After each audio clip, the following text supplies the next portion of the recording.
Hello everyone and welcome back to my channel. My name is Erin and for today's video we are going to be doing the mid-year book freakout tag. Are you freaking out? Because I'm freaking out. So it's July now. The day I'm filming this, it's July 3rd, which means we have made it through half of 2020. Genuinely shocked because I'm pretty sure 2020 has not been the world's year. I mean, personally, mentally doing well, but I know that a lot of people aren't, and for those of you that are struggling in any capacity, I'm there for you. I feel you. Let me know if there's anything I can do to help.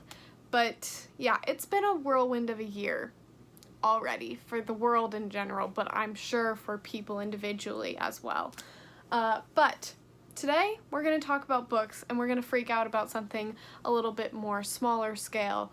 It's a little bit easier to handle. My reading goal for the year of 2020 is 100 books. Have I ever read 100 books before? No, at least not in a year. But this year, gonna freaking try it. I'm currently sitting at 55, so I'm just over halfway, trying to finish a couple books so that I can be around the 60 mark because I am in between quite a lot of books. So doing decent. March was my best reading month. I read 21 books in the month of March.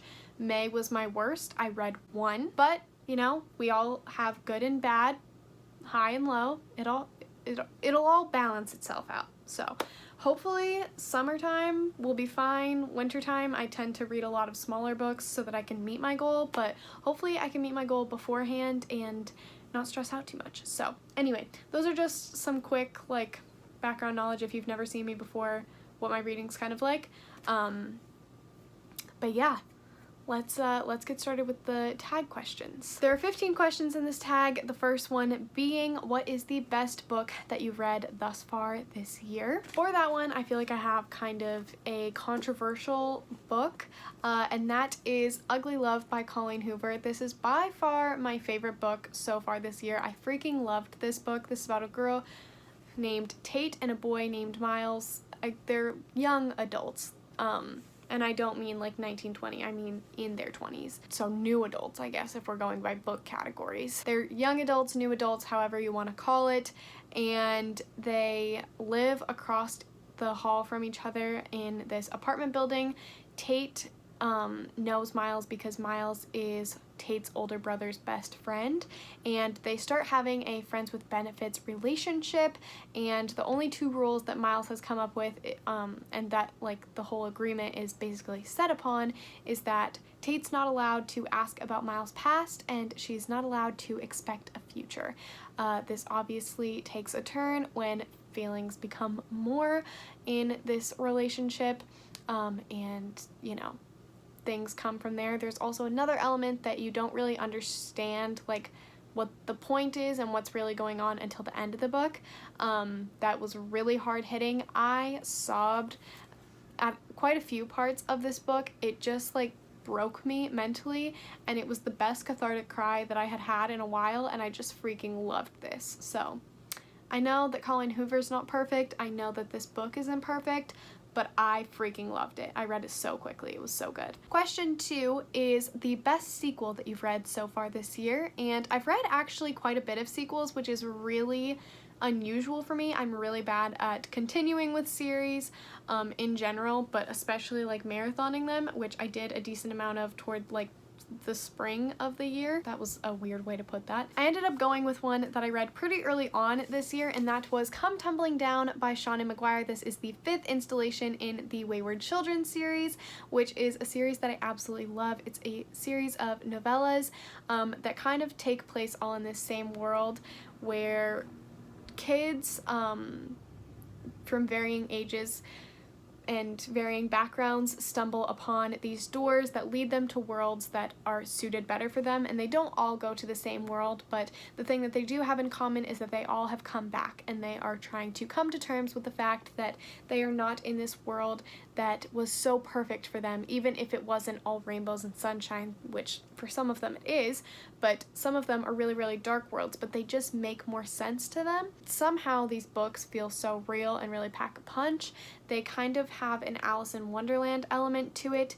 At least that's what I kind of get from them with the other worlds aspect. This one is following characters that we have followed before, and it was really, really, really heartbreaking to me. I freaking loved this book. This one I feel like has gotten more mixed reviews than the others, but I still really, really enjoyed this one, and it solidified Seanan McGuire as one of my favorite authors of all time. So, question 3 is a new release that you haven't read yet but desperately want to, and for that I have Party of Two by Jasmine Guillory. This is the 5th installation in the Wedding Date series, their companion series. The first one is called The Wedding Date, and it's about these two people that meet in an elevator. They get stuck, and this guy invites this girl to be his date to this wedding, and a romance ensues from there. Party of Two, I don't know necessarily what it's about, but I have loved the first 3 books in this series. I didn't read the 4th one because it was a holiday one, and it was also following like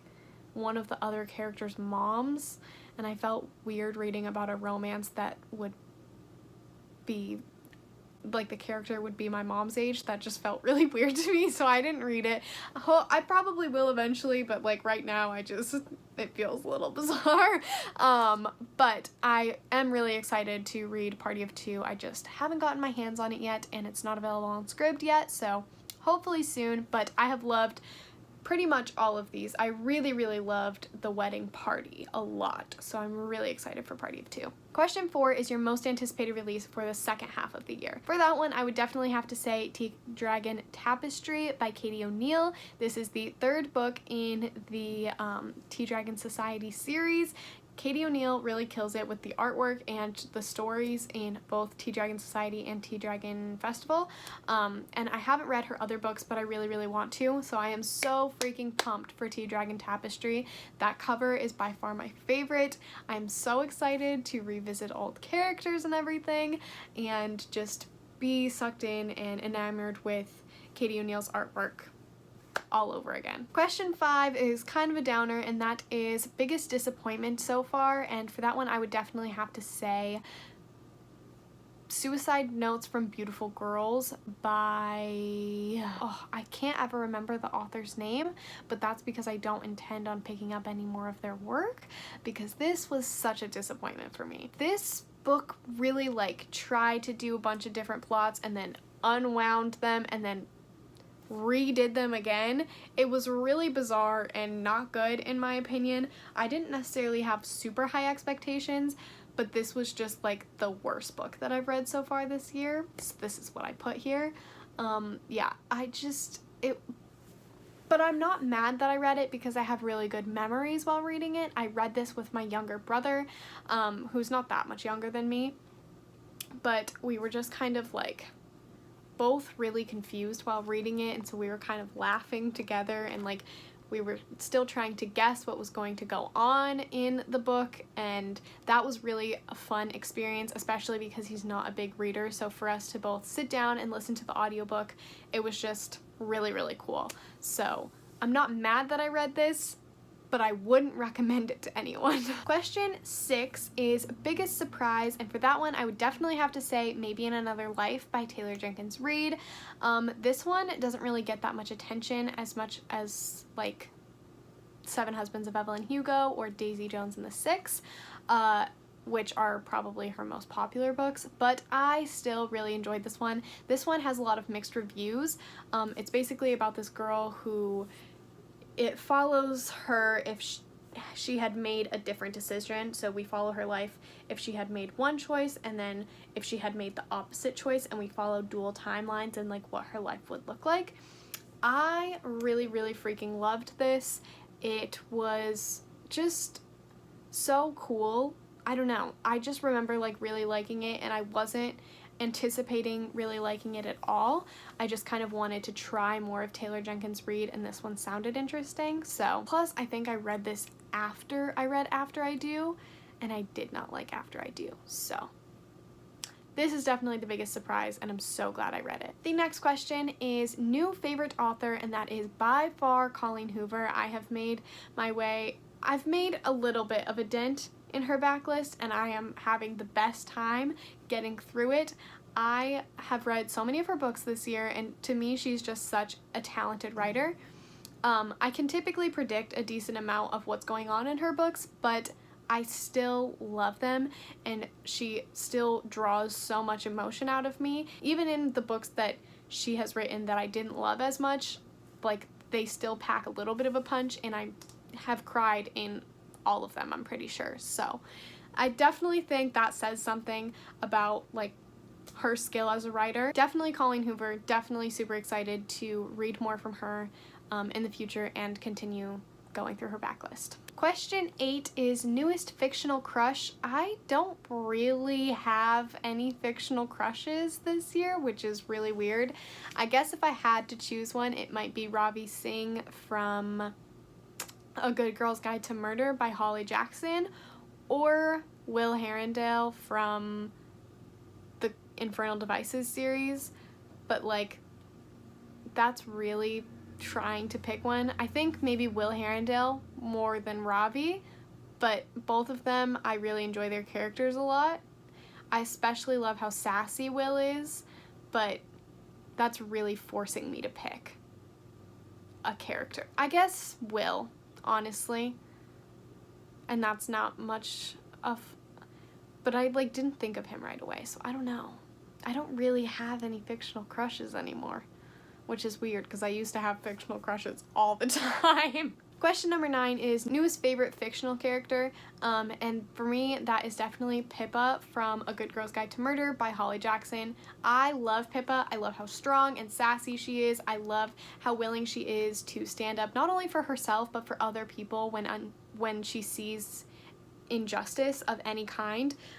I love her so much. She's not willing to stand down for anything if she believes in it, and she's gonna find the truth, and I am so excited to read the sequel to A Good Girl's Guide to Murder so freaking soon. And for those of you that have asked me for a review on the sequel, as soon as I read it, you guys are gonna get it, I promise, because I'm freaking pumped to read that book too. Next question, I actually have a book to hold up for, and that is a book that made you cry. For me, this was definitely The Song of Achilles. Ugly Love also made me cry, but I didn't want to pick the same book for multiple questions if I could avoid it, so I went with The Song of Achilles. This one took me quite a while to get through. I started reading it in like September of 2019, but I finished it while I was sick in like March or so, and I am so glad I did. This was so emotional for me. I cried like a baby at the end, not as much as I did in Ugly Love, but this is still just so freaking fantastic, and I'm so glad that I read it.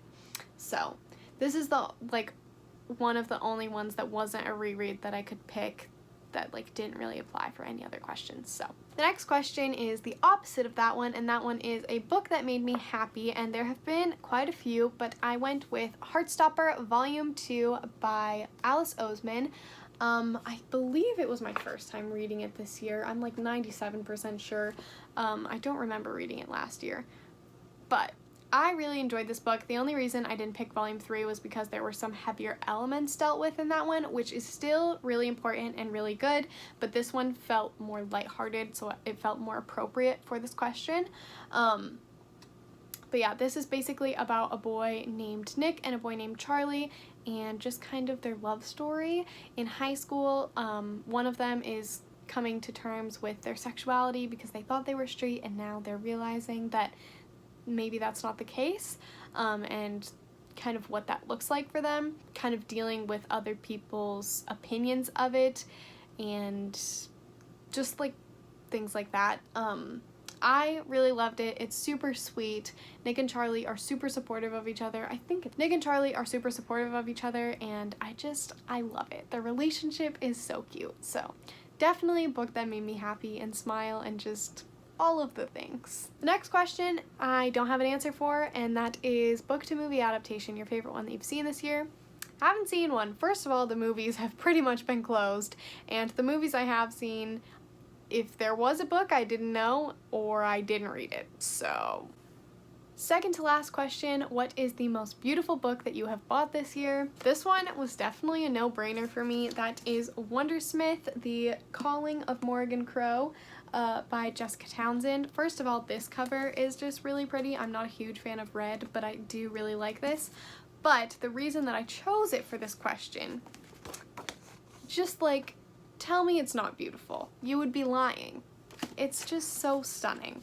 And the end papers are also beautiful. Like, look at that. It's so, so beautiful. Hello everyone. Ignore my appearance. I was just hanging out by the pool. But I was editing this video earlier and wanted to pop in and say there are 15 questions in this tag. One of them that I forgot to answer was, oh my god, what is it? What's your favorite video, or if you write blogs, what's your favorite blog that you've posted so far this year? I don't really have one. I'm just like, each video I'm more and more proud of than the last one, and especially like I'm more proud of all of the ones that I've posted so far this year. So that's kind of my cop-out answer. I don't really have an answer, but there are 15 questions. I just clearly didn't write them down properly, so oops. Last question, question 15, is what books do you need to read for the rest of the year? I only chose 3. I had some self-control when answering this question. The 3 that I chose were Anna K by Jenny Lee. This is a retelling of Anna Karenina, and it just seems absolutely freaking amazing. This is a close second for my favorite cover. Most beautiful book that I've bought so far this year, just so we can get that out of the way. The other one is Nevermore by Jessica Townsend. This, again, super, super beautiful cover. Obsessed with it. And the end papers, are you kidding me? So definitely want to read this one. And lastly, we have Clockwork Prince, which I have already started, but I need to finish. I'm about halfway through it, and I want to complete the Shadowhunter Chronicles, but at least finish this one by the end of the year. That is it for the mid-year book freakout tag. If you want to do this video, if you want to be tagged, consider yourself tagged. I tag you. Or if you just want to answer the questions down in the comments below, definitely do that. I'm super curious to hear all of your answers. Let me know if you've read any of these books that I've mentioned, if you agree with me, if you disagree with me on any of my answers, and with all that being said, I hope that you're all doing well, reading mentally and otherwise. I hope that you guys enjoyed this video, and I really hope to see you all in my next one. Bye, guys.